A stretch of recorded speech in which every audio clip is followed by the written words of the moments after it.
Imagine a time of scientific and mathematical innovation, magic, and fertile land irrigated by the great Nile River. Ancient Egypt was a successful and intelligent civilization that lasted for 3,000 years. What do you think your life would be like if you were an Egyptian during this time period? And let's pretend it's a good period. No droughts, locusts, plagues, or famine for you. What kind of food would you eat? How were women treated? And did slaves build the pyramids?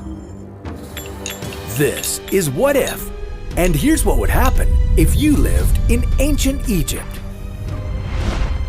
Ancient Egyptians believed in strict social structures. Depending on the class or trade you were born into, your life would be vastly different.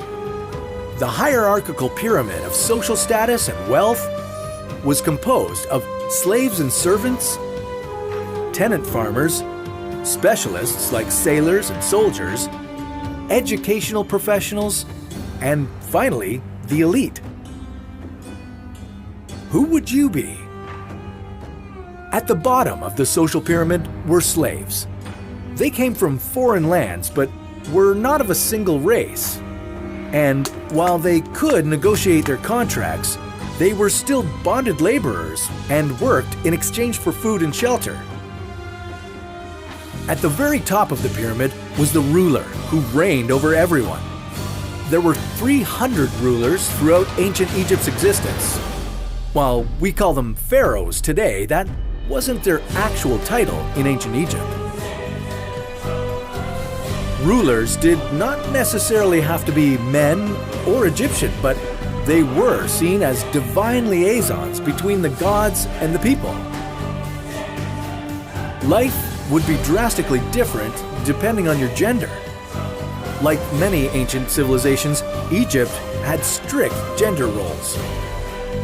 But you still had the same legal rights. Women could own property and live alone if they chose to. However, marriage was seen as a social and economic necessity, no matter your gender. So, if you lived in ancient Egypt, you'd probably be married and have a brood of children.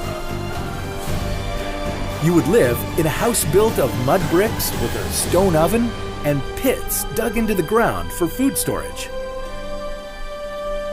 If you were an elite family, then lucky you.